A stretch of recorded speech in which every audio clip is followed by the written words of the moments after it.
Bonjour, nous sommes en 2019 dans le site de l'Institut Docteur Angélique.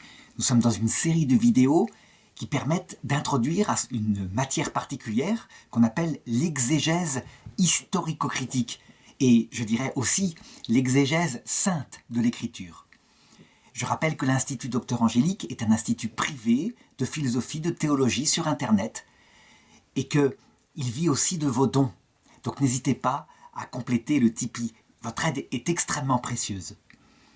Je voudrais voir dans cette vidéo très exactement une dérive que beaucoup vont reconnaître. Tous ceux qui ont été une fois ou l'autre suivre un cours en université catholique, dans une des universités catholiques qui se trouvent en France, en Belgique, etc., qui y allaient plein de zèle afin de nourrir en particulier leur foi, sont souvent sortis de là profondément déçus. Et quand ils ont insisté, ils en sont sortis profondément desséchés. Ça veut dire que eux qui s'attendaient à trouver une magnifique matière qui allait nourrir leur foi, leur donner, je dirais, une approche, par exemple, du sens de l'auteur humain, afin de mieux s'approcher du sens de l'auteur divin, eh bien, en sont ressortis avec une foi profondément déstabilisée. En fait, cette vidéo voudrait pointer un phénomène récent qui s'est passé subtilement, à savoir quand l'exégèse historico-critique devient idéologique et qu'elle se prétend scientifique. Bien sûr, ça serait pas drôle sinon. Alors d'abord, je rappelle rapidement ce que c'est que l'exégèse historico-critique, ce que c'est que l'exégèse sainte, j'en ai parlé dans la vidéo précédente. L'écriture implique deux sources vivantes. La source la plus profonde, c'est l'auteur divin qui a inspiré. Et la source, je dirais, la plus palpable, celui qui a écrit avec ses mots, qui a mis sa sensibilité, celle de son époque, c'est un auteur humain. Ça veut dire qu'en fait, il y a une sorte de fécondité entre deux vivants qui s'unifient pour donner le texte tel qu'il a été écrit. Quelque part, je dirais, le père Dreyfus, qui était un grand exégèse, comparait cela un petit peu à ce qui se passe dans le Christ. Le Christ, il est une seule personne et il est vrai Dieu, Dieu fait homme. Et il est vraiment homme, il a une nature humaine complète. Lorsqu'on le voit agir par sa nature humaine, eh bien, on sait que c'est sa nature divine qui le dirige profondément. Mais sa nature humaine est en relation avec sa nature divine de manière profondément libre. Ça veut dire qu'il obéit, il a une vraie intelligence humaine qui obéit à sa nature divine par amour. Eh bien, par analogie, c'est un petit peu pareil. Ça veut dire que dans l'écriture, il y a un vrai auteur humain. Sauf que cet auteur humain est une personne. Il n'est pas Dieu qui s'est fait homme. Cet auteur humain, il écrit, mais de manière profonde, soit dans une obéissance volontaire, soit quelquefois indépendamment de sa volonté, comme on le voit par exemple pour le grand prêtre Caïphe, lorsqu'il devient prophète, indépendamment de sa volonté, parce qu'il est grand prêtre cette année-là. Mais en tout cas, en ce qui concerne un point particulier de l'écriture, la doctrine du salut, ce qui concerne le salut, exclusivement ceci, pas sur la couleur des oiseaux, pas sur la cosmologie, ça c'est l'auteur humain. Et l'Esprit Saint, il laisse l'auteur humain mettre sa mentalité d'époque, sa science de l'époque, ses bêtises éventuellement de l'époque, mais en ce qui concerne la doctrine du salut, infailliblement, l'Esprit Saint ne fait marquer que ce qu'il veut dire. Et je dirais, l'exégèse historico-critique, elle va s'attacher à essayer de comprendre le sens qu'avait l'auteur humain à cette époque-là, pour coller à son intention, à son inspiration lorsqu'il a écrit. Elle le fait donc avec une méthode, je dirais, presque de littérature classique, puisque cet auteur humain, je l'ai dit, a vraiment écrit par lui-même. Tandis que l'exégèse sainte, elle va s'attacher en s'appuyant sur l'exégèse historico-critique, il n'y a pas d'opposition, mais elle va s'attacher à chercher ce que l'Esprit Saint a voulu cacher, a voulu dire profondément dans ce texte-là. Et on le voit, normalement, les choses sont inséparables. On ne peut pas mépriser l'exégèse historico-critique, ça serait mépriser l'auteur humain et dire qu'il n'a aucun rôle. Je dirais, c'est d'ailleurs exactement la même façon de faire lorsqu'on est confronté à ce qu'on appelle dans l'Église catholique des apparitions privées. Je pensais par exemple à Maria Valtorta. Maria Valtorta, est-ce qu'elle elle est inspirée par Dieu, est-ce qu'elle ne l'est pas? L'Église ne s'est pas prononcée, mais peu importe. De toute façon, ceux qui disent « elle écrit, Jésus m'a dit que », et qui donc font de ces textes quelque chose d'absolument infaillible à tout point de vue, y compris d'un point de vue scientifique. Par exemple, lorsqu'elle critique, sans trop de précision, la théorie de l'évolution, alors que l'Église catholique, elle a dit l'âme humaine est créée par Dieu. Mais quant au corps, on ne se prononce pas. C'est le domaine de la science. Lorsqu'elle le critique et qu'à partir de là, certains prétendent faire de la science, eh bien, je dirais, il faut la même méthode. La méthode, c'est quoi? Eh bien, c'est que Jésus, s'il inspire Maria Valtorta, il ne lui donne que des choses avec une absolue précision qui concerne la doctrine du salut, et pour le reste, elle y met aussi ses mots propres. Ça ne peut pas être différent de ce qui s'est passé dans l'Écriture. Elle ne peut pas avoir une dictée comme on le voit dans le Coran, enfin comme les musulmans le prétendent. Le fonctionnement est le même. Et donc, ça implique que, je dirais, quand on est croyant, le seul domaine absolument infaillible et qui permet de savoir quelle est la révélation, c'est l'union inséparable entre trois canaux de la révélation venant du même Esprit Saint, la tradition profonde des saints, mais qui en elle-même n'est pas infaillible. Il s'y mêle aussi leurs pensées, comme par exemple chez Maria Valtorta. Deuxièmement, l'écriture sainte, qui elle, c'est la révélation publique, elle est particulière, elle n'est pas comparable à des révélations privées, bien sûr. Et puis surtout, qui harmonise tout cela, et qui est uni à tout cela, le troisième canal, c'est le magistère de l'Église, porté par le même Esprit Saint, mais qui là, a reçu une propriété absolue, un roc, dit Jésus. Il appelle Simon Pierre, pour signifier, je dirais, ce qu'il lui dira plus tard. J'ai prié pour que ta foi ne défaille pas, lorsque tu seras revenu de ta trahison, confirme tes frères dans la foi. Lorsque les trois sont unis, évidemment, on a la matière de l'exégèse sainte. Ça veut dire qu'on va essayer véritablement, en unifiant ces trois choses-là, en tout cas en Église catholique, de trouver ce que Dieu a voulu dire, donc dans la révélation. L'exégèse historique-critique, donc je l'ai dit, elle, c'est l'auteur humain. Elle essaye de le faire, normalement, en toute honnêteté, sans idéologie. Sans idéologie? Est-ce que c'est possible de le faire sans idéologie? Eh bien, je vais dire, il y a quelque chose de particulier dans l'écriture. C'est que partout, il y intervient du surnaturel, au sens littéral.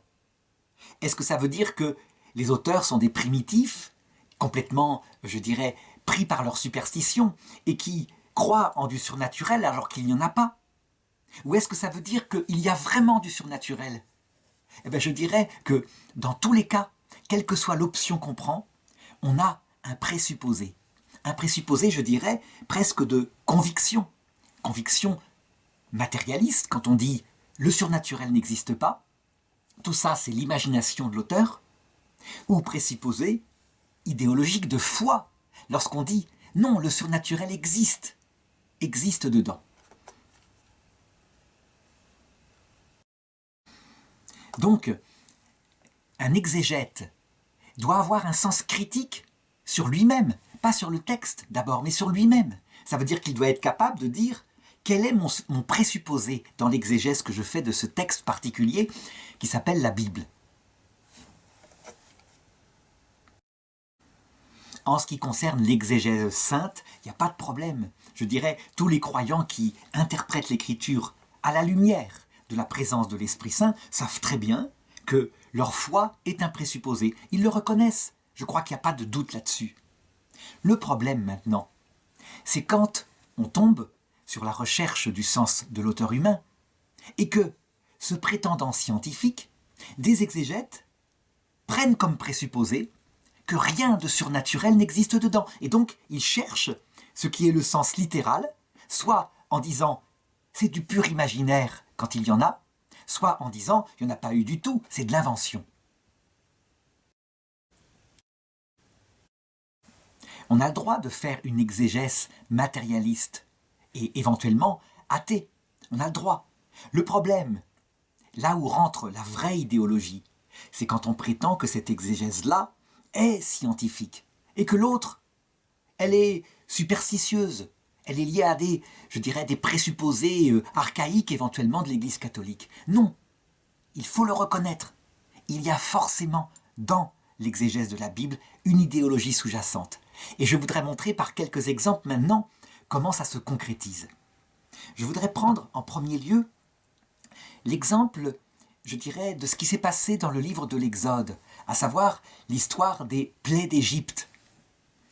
Les plaies d'Égypte, lorsqu'on les observe, eh bien, on est frappé d'une analogie qu'ont fait très fréquemment les exégètes en disant « c'est incroyable, tout ce qui est raconté pourrait faire penser à un événement qui s'est produit à l'époque de l'Antiquité, un événement qui a bouleversé la Méditerranée, et je dirais tous les détails que raconte le texte de l'Exode semblent pouvoir s'y référer. Cet événement, c'est l'explosion d'un gigantesque volcan à côté de la Grèce, sur l'île de Santorin, qui a mis fin à une civilisation de type archaïque grec. Et ça a eu lieu, je dirais, vers 2500 ans avant Jésus-Christ. Toujours est-il que lorsque l'Écriture raconte que Moïse infligea au Pharaon une série de plaies, et qu'on les regarde, on s'aperçoit que toutes pourraient être une conséquence des fumées gigantesques qui ont été produites par cette explosion. Il y a même quelques détails. Lorsque le peuple hébreu finit par sortir d'Égypte et à partir dans le désert, la Bible dit ceci. Il y avait une colonne de lumière que le peuple voyait et qui brillait la nuit. Et la journée, lorsque le soleil se levait, elle se transformait en une colonne de fumée. Colonne de lumière, colonne de fumée. Lorsqu'on a analysé le volcan de Santorin, qui se situe effectivement à plusieurs centaines de kilomètres de l'Égypte, eh bien, c'était visible, il y avait quelque chose, tellement c'était gigantesque. Quand la Bible signifie à un moment donné qu'il fit comme 3 jours de ténèbres, il y avait tellement de fumée, de tonnes de fumée qui étaient émises par ce volcan que si le vent est allé dans la bonne direction, on peut dire que cette fumée a pu, sur l'Égypte, faire des ténèbres. Et aussi dérégler le climat. Et aussi provoquer des infestations d'animaux divers que racontent les plaies d'Égypte. Donc, lorsqu'on est confronté à ça, eh bien, je voudrais manifester les 3 types d'exégèse qu'il va y avoir. Premier type d'exégèse, une recherche objective, historico-critique, on se dit, cette hypothèse-là est intéressante. C'est vrai, ça coïncide tellement. Et on l'émet comme hypothèse, avec beaucoup d'humilité, en disant « c'est vrai que les dates coïncident un petit peu ». Il faudrait vérifier si un peuple aussi nombreux qu'est indiqué dans la Bible a pu voyager dans le désert et y rester 40 ans. Est-ce qu'il y a des traces dans le désert d'un tel peuple, etc. Donc on va faire de l'archéologie. On va être modeste, on va se fier à la réalité. L'absence de preuves, pour le moment, n'est pas forcément une preuve de l'absence. On utilise donc toutes les données, je dirais, d'un historien, quelque part, d'un archéologue aussi. Et on va apporter, à partir de là, une hypothèse intéressante. Mais on va être aussi capable de dire qu'il y a un problème.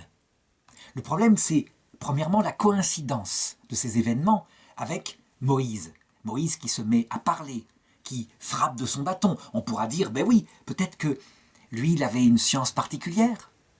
Une science particulière. Un peu comme les conquistadors, lorsqu'ils arrivaient en Amérique du Sud, qui savaient qu'il y aurait une éclipse, et qui donc, pour soumettre un peuple indien primitif, leur disaient « Je frappe du bâton, et regardez, le soleil va se cacher. » Et les gens terrorisés, regardez ça. Et ensuite, je frappe du bâton, regardez, le soleil va réapparaître. Et ils croyaient que ça venait du conquistador. Donc peut-être que Moïse aurait fait pareil. Mais d'où vient cette science?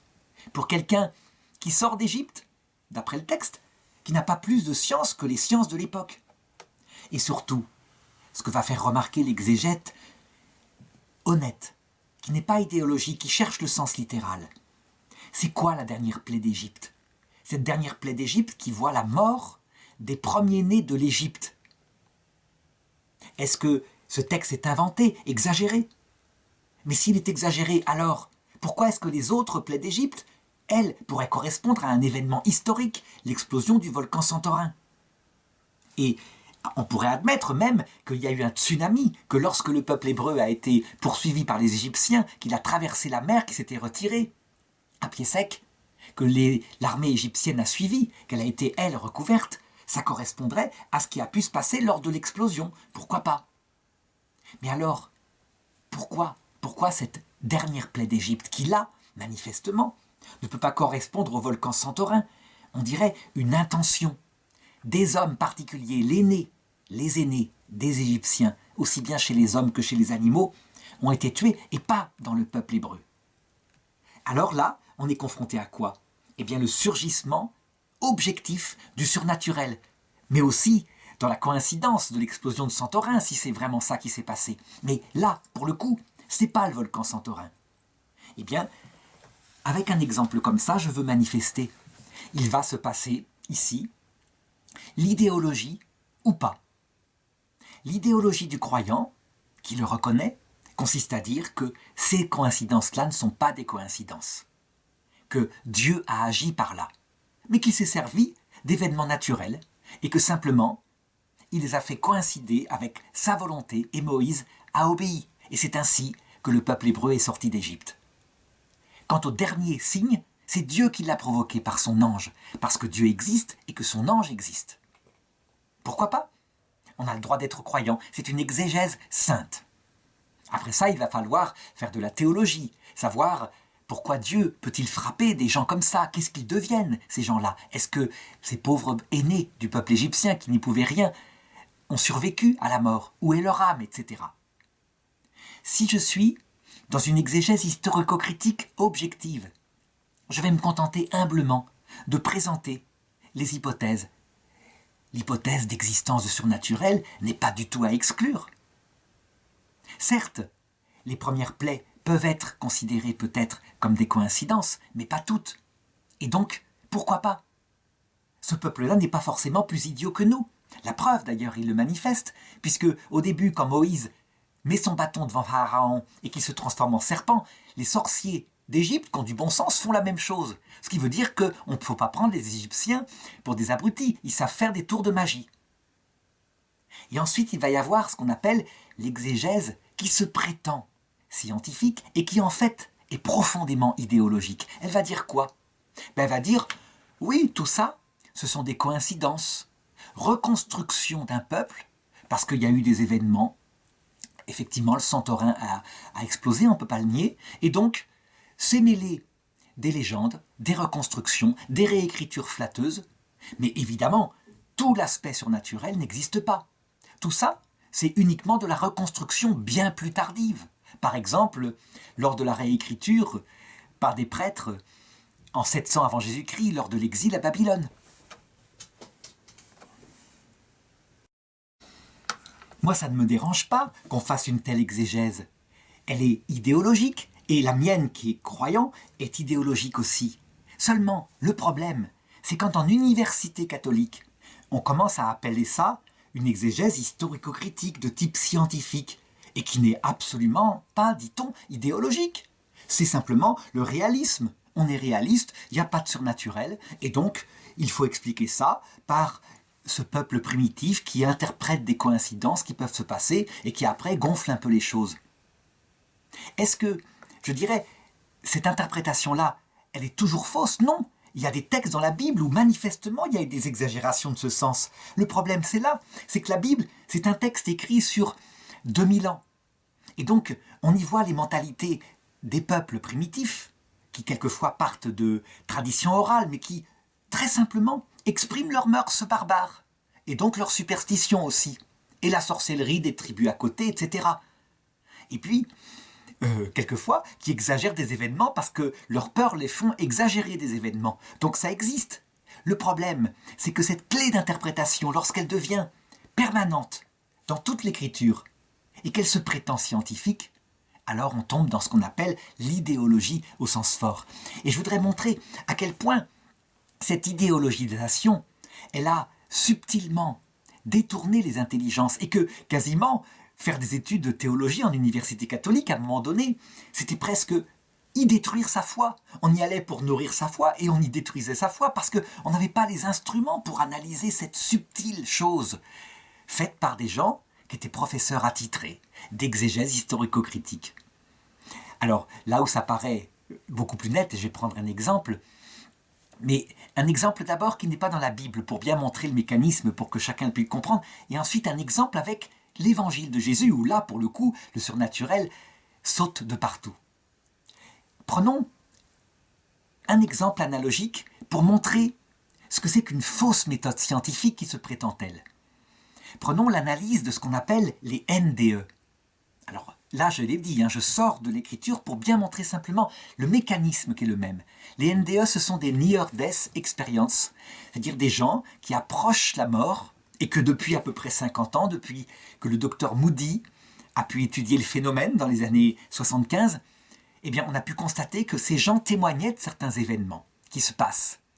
Alors que leur cœur est arrêté, que leur cerveau, leur électroencéphalogramme est plat, pendant quelques minutes, ils sont en état de mort clinique, on arrive à les réanimer, et certains d'entre eux, une proportion, paraît-il, de 17%, racontent qu'ils ont vu des choses avec, en premier, une espèce de sortie du corps, et ils assistent à la scène où on est en train de les réanimer, comme s'ils étaient au-dessus de leur corps. Et ce corps a des propriétés étranges. Ça veut dire que quand tout d'un coup, par exemple, ils se mettent à penser à leur maman, qui, par exemple, habite à 1000 km d'ici, ils se retrouvent auprès d'elle et ils la voient, objectivement, en train de faire quelque chose avec tel vêtement qu'ils peuvent décrire plus tard. Et lorsqu'ils rapportent ces détails, les gens sont stupéfaits en disant « Mais comment tu savais que je portais cette robe-là ce jour-là, à cette heure-là » Alors, voilà. On est face à des données qui ont été établies. Après, il y a d'autres étapes qui sont plus intérieures, comme le passage par un tunnel, la rencontre avec une sorte d'être de lumière qui a des propriétés spirituelles étonnantes, un amour rayonnant, une vérité face à ce qu'on a pu commettre de mal. Et puis, la présence de proches décédés qui apparaissent vivants et qui sont là, qui entourent, et que, effectivement, dont la présence est adaptée à la subjectivité du patient qui est en train de passer de l'autre côté. Ça veut dire que c'est par exemple sa grand-mère qui vient, ou alors telle personne qu'il a beaucoup aimée durant sa vie, et qui est déjà décédée. Donc là, partie plus subjective. Alors, quand je suis confronté à ça, eh bien, j'ai 3 manières de faire. Première manière idéologique, que j'ai utilisée, moi, comme croyant, en disant « Ces expériences sont intéressantes, je les analyse d'abord pour voir si elles ne sont pas de l'ordre du rêve, et je les interprète de façon catholique. Qui est cet être de lumière ? Manifestement, ça a l'air d'être le Christ. Quand quelqu'un unifie en lui vérité et amour, qu'y a-t-il d'autre que le Christ ? Et comme le credo dit que le Christ reviendra dans sa gloire à la fin du monde, accompagné des saints et des anges, ben je dis, voilà, ça se passe aussi à l'heure de la mort. Pourquoi pas ? Exégèse catholique, exégèse idéologisée, mais je le reconnais. Et il ne faut surtout pas se servir de mon interprétation catholique pour analyser en elle-même, de manière scientifique, les NDE. Je vais les lire à travers un prisme, et j'ai le droit, mais je dois le dire. Il y a, par contre, dans les universités catholiques, une autre interprétation que je voudrais donner maintenant, et qui, elle, se prétend parfaitement scientifique, objective. Elle consiste à dire, on a analysé les données, on constate que quand on prend par exemple des drogues, on obtient des phénomènes d'impression du sorti du corps, des apparitions de lumière, et la personne, prise dans une espèce de voyage psychédélique, eh bien, je dirais, elle a à peu près les mêmes choses. Elle décrit des phénomènes qui ressemblent à ça. Et donc, conclusion, lorsqu'une personne approche de la mort, il y a de la dopamine qui est produite en masse pour anesthésier ce passage douloureux, et donc, elle fait un voyage agréable. C'est donc un phénomène dans le cerveau. Point. Est-ce que cette exégèse-là est scientifique ? Mais je dirais, elle pose un gros problème, un problème d'objectivité.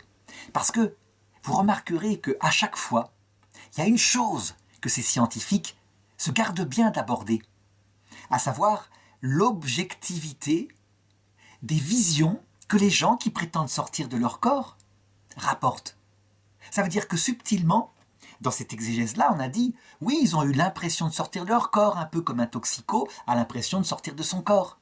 Mais c'est en rêve, ils rêvent, et voilà, Un peu comme d'ailleurs, on a tous expérimenté, quelquefois, on rêve la nuit, et puis la réalité, par exemple quelqu'un qui frappe comme ça sur une porte, s'intègre au rêve, et ça nous paraît totalement réaliste, alors qu'en fait c'est quelqu'un qui frappe. Pourquoi pas? Mais, si jamais je m'endors et que je rêve, et que dans mon rêve, je vois objectivement, surtout si par exemple je suis un aveugle de naissance parce que des expériences ont été faites, je vois objectivement pour la première fois un train qui passe avec la neige à côté et que je relève le numéro du train et l'heure où il est passé et qu'après je vérifie que ça correspond à l'objectivité de la réalité, est-ce que je ne dois pas tenir compte de cela pour faire ma démarche scientifique? En réalité, ce qu'on appelle étude des NDE dans les universités, dans les scientifiques, c'est très souvent une démarche qui, a priori, a décidé qu'il n'y a pas objectivement de NDE, mais juste un phénomène subjectif dû au cerveau. On a décidé ça et on se prétend scientifique. Si je suis vraiment scientifique, qu'est-ce que je vais faire? Je vais présenter éventuellement les deux analyses idéologiques que j'ai dit, celle dans le domaine de la foi, celle dans le domaine du matérialiste, et je vais dire, elles présentent toutes les deux des inconvénients. Celle qui est liée à la foi, elle réinterprète les choses par son outil qui est le Christ, et ils ont raison.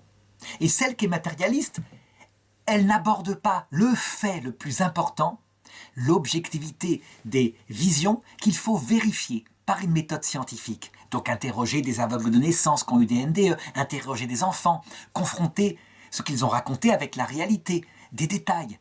Quand les gens vivent cette expérience-là, il leur est demandé souvent de noter les détails pour pouvoir démontrer qu'ils sont vraiment sortis de leur corps. Voilà la démarche scientifique. Et donc, il faut reconnaître que dans l'exégèse de l'écriture, c'est exactement pareil. Des exégètes soi-disant en université catholique, qui se prétendaient soi-disant scientifiques, en fait, avaient viré leur cutie du côté d'une idéologie matérialiste. De l'idéologie qu'ils avaient du christianisme, tout simplement. Et je vais l'expliquer de manière encore plus claire en faisant une exégèse de la vie de Jésus. Pour ça, je voudrais raconter une anecdote qui m'est arrivée lors d'une dernière inspection, lorsque, je dirais, j'ai perdu mon travail de professeur. J'espère qu'il sera rectifié par le Vatican, mais je l'ai perdu, objectivement, depuis 3 ans.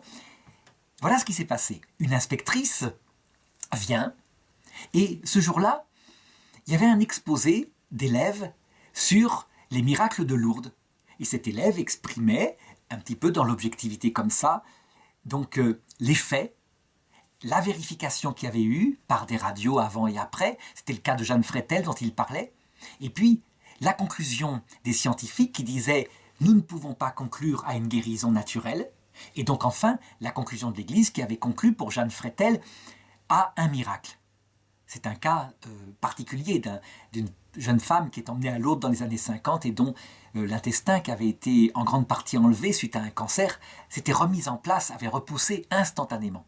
Donc quelque chose d'énorme. Un des miracles reconnus. Débriefing de l'inspectrice. Donc après, moi je n'avais pas parlé en cours, les élèves je les avais laissés parler, j'avais considéré que leur démarche était scientifique. Et voilà exactement le dialogue qui s'est passé. Comment pouvez-vous dire au XXIe siècle que les miracles sont réels?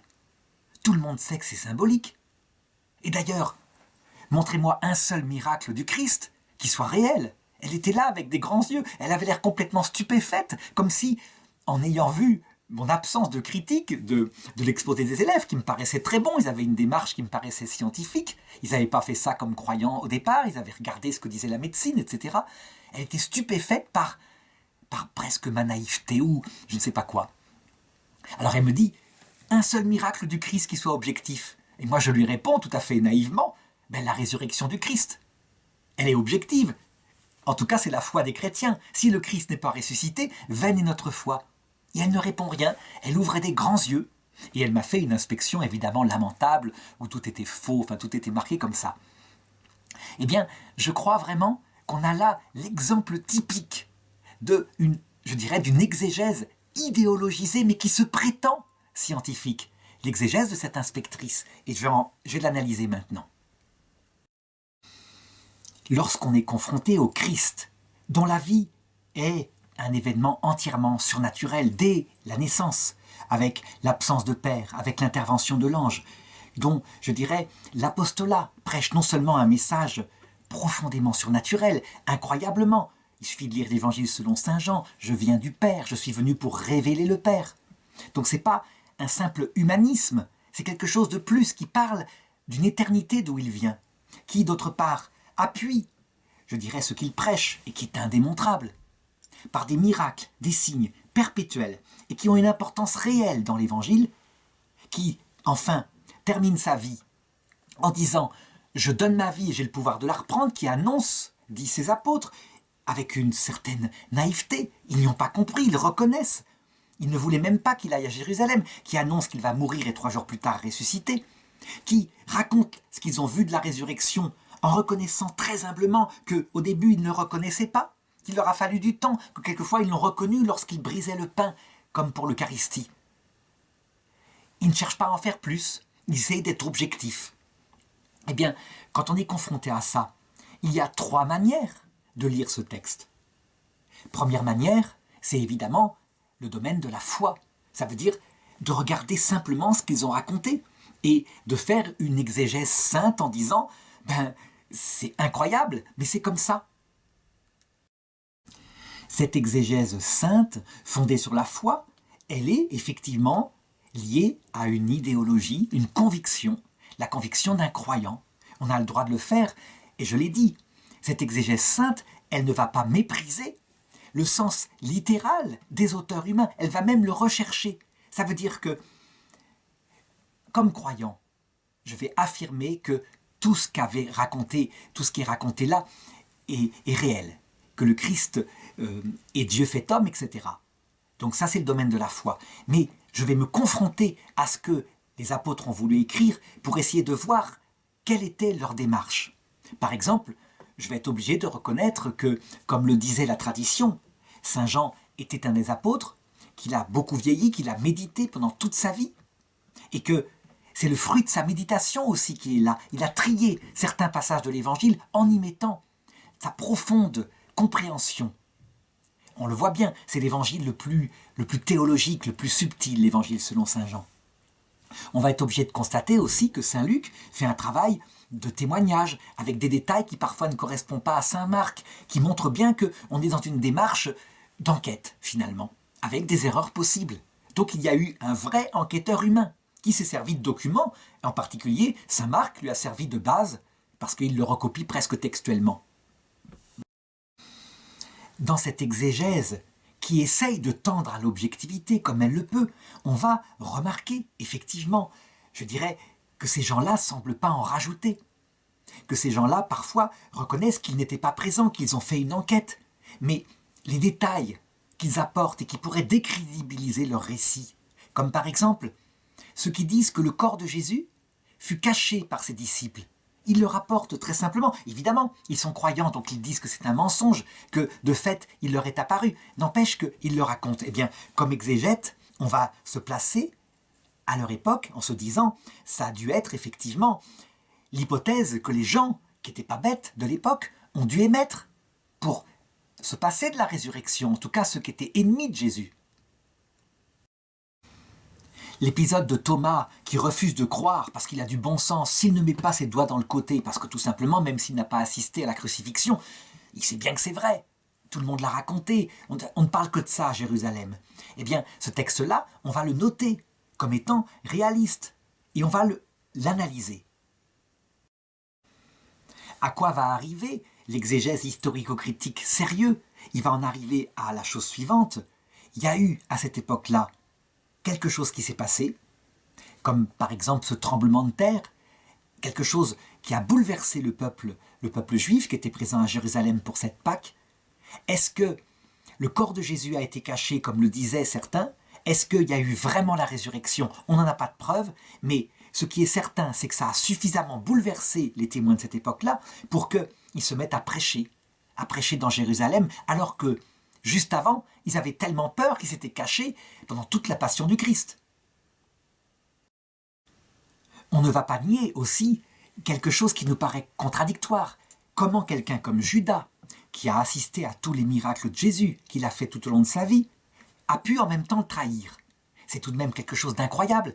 Eh bien, l'exégèse scientifique va mettre ce point en avant, sans en conclure quelque chose, en disant l'être humain est subtil. C'est clair qu'il y a toutes sortes de choses. L'Écriture dit que Judas s'est détourné de Jésus parce qu'il l'a profondément énervé suite à ce vase de parfum qui avait été gaspillé à ses pieds pour l'honorer par une femme. Pourquoi pas? Et on ne va pas inventer. Tous ceux qui inventent des espèces de théories, pour expliquer Judas par exemple, quelquefois, ils vont le reconnaître.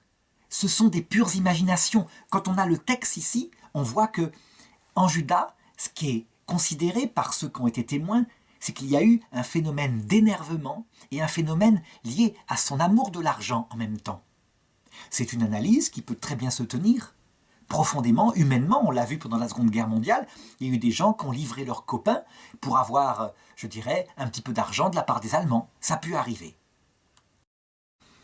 Ce qui va caractériser cette exégèse, qui, est fragile, puisque elle est aussi fondée sur la subjectivité de l'exégète, c'est son humilité, le sens critique qu'on a par rapport à soi, mais certainement pas la volonté de déconstruire le texte. On va le prendre tel qu'il est, avec, cette manifeste surprise dont les apôtres sont encore témoins. Que va dire l'exégèse historico-critique des miracles de Jésus? Eh bien, elle va les analyser, elle va regarder, elle va dire certains d'entre eux pourraient s'expliquer par un don de thaumaturge qu'on trouve dans les campagnes. Il y a des magnétiseurs, des rebouteux, mais certains, manifestement, dépassent complètement les choses. Je pense à l'aveugle de naissance, avec cette remarque judicieuse du meilleur exégète qu'il peut y avoir. C'est cet aveugle en question qui dit aux Juifs qui veulent le forcer à dire qu'il n'était pas aveugle, « Tout ce que je sais, moi, c'est que j'étais aveugle et qu'on n'a jamais vu quelqu'un qui n'agissait pas au nom de Dieu et qui rendait comme ça la vue à un aveugle de naissance. » Bref, l'exégète historique-critique ne va pas se fermer à la possibilité que ces miracles soient réels. Il va, au contraire, être très humble devant ça et donner des impressions en précisant bien quand elles sont subjectives. Et puis il y a cette troisième forme d'exégèse, celle de cette inspectrice, celle qu'on trouve subtilement dans les universités catholiques un peu partout, qui consiste à dire, a priori, avec ce qu'ils appellent du réalisme, que tout ce qui est surnaturel dans ces évangiles est l'invention des apôtres qui ont, grossi les choses. Après tout, cette idée-là pourrait se comprendre. On sait bien que dans certaines vies de saints qui datent des 1er, 2e, 3e siècles, il y a parfois des légendes manifestement construites par des conteurs, qui ont grossi les choses, qui ont inventé des dragons alors que peut-être c'était un crocodile, je sais pas quoi. Donc ça peut exister. Mais lorsque l'a priori dit « tout est inventé », alors que manifestement il y a une qualité ici de témoignage qui est plus forte, en fait, on est dans une idéologie. L'idéologie qui consiste à dire que, a priori, Jésus, c'est une sorte de Che Guevara pacifiste, que véritablement il n'a pas fait de miracle, il a simplement, parfois utilisé des petits tours pour faire croire en son message, et que son message était un message fondamentalement de paix, c'est ça qui comptait. Quant à sa résurrection, évidemment, elle n'est pas réelle. La résurrection, ce qui compte, c'est son sens symbolique. On ne va pas dire directement, comme ça, brutalement en université catholique, que la résurrection, évidemment, elle n'est pas réelle. Ça serait tout de même un peu fort, puisque Saint Paul le dit, si le Christ n'est pas ressuscité, vaine notre foi, et que c'est quand même un enseignement en université catholique. Donc on va dire, mais ce qui compte, c'est le sens profond de la résurrection. Elle symbolise, par exemple, que lorsqu'on écoute cette attention aux autres, qui est le message du Christ, alors la vie jaillit en soi. On devient vivant, puisque au lieu d'être centré comme avant sur son petit plaisir, ses petits égoïsmes, on devient humaniste. Et donc, ça produit du bien autour de soi. C'est une forme de résurrection. Et on va inventer toutes sortes de sens symboliques. Subtilement, on a nié. Et c'est à la base de cette chose-là la réalité de la résurrection. Si on nie la réalité de la résurrection, évidemment, on nie aussi la réalité de tous les miracles de Jésus. Donc moi j'ai entendu des choses, par exemple l'explication de Jésus qui marche sur les eaux en disant, il y a certains lacs, comme par exemple la mer Morte ou certains endroits, eh bien il y a 3 cm d'eau. Et puis, comme ça réverbère beaucoup, puisque l'eau est salée, on peut marcher comme ça, et on a l'impression qu'on marche sur l'eau, alors qu'en fait on marche sur le sable, mais il y a quelques centimètres d'eau qui semblent indiquer qu'on marche sur l'eau. Mais pourquoi pas? Pourquoi est-ce que, en fait, ça serait beaucoup plus simple de dire qu'il avait inventé le ski gonflable et qu'il marchait sur le lac de Génézareth en pleine tempête avec un ski gonflable comme ça, équilibre subtil. Et quand Saint-Pierre a voulu le suivre, il n'avait pas les skis gonflables, donc il a coulé et Jésus l'a sorti d'affaire. Ah, peut-être que Jésus était un superbe inventeur, pourquoi pas? En fait, il faut être très réaliste. Cette exégèse-là, qui se prétendrait scientifique, qui est actuellement pratiquée très souvent, elle est purement idéologique. Alors on dira, oui, mais la vôtre, celle du croyant, était idéologique aussi. Ben oui, mais moi je le dis, elle est liée à ma foi. Je l'affirme. Et donc c'est l'exégèse sainte. Cette exégèse qui est fondée sur un matérialisme athée, sur une sorte de réinterprétation de la religion chrétienne à partir d'un humanisme 68 art, si on peut dire. Elle est une idéologie. Et donc, lorsque quelqu'un en université catholique en arrive à dire « peu importe la réalité de la résurrection, ce qui compte c'est son sens symbolique », on devrait être capable de dire « monsieur, là, vous êtes en université catholique, vous prétendez donner de l'exégèse historico-critique, vous êtes dans une exégèse idéologique, matérialiste, athée. On ne va pas nier le sens symbolique de la résurrection, elle annonce la nôtre. Et effectivement, quand on découvre le Christ, on vit, on ressuscite intérieurement. Mais elle est réelle, elle est physique. Le corps a disparu, Jésus est apparu. Notre résurrection sera réelle, ça change tout. Ça, peut-être que c'est une exégèse de foi, une exégèse sainte, mais on n'a pas à dire à se prétendre scientifique en la niant. Si on veut faire une exégèse scientifique, on doit présenter le texte tel que l'ont rédigé les apôtres, je l'ai dit, avec parfois leur propre surprise devant des choses absolument étonnantes qu'ils ont constatées. Parfois, je dirais, des questions qu'on peut se poser par rapport à leurs témoignages, les mettre en valeur, mais présenter le sens de l'auteur humain qui a écrit ça.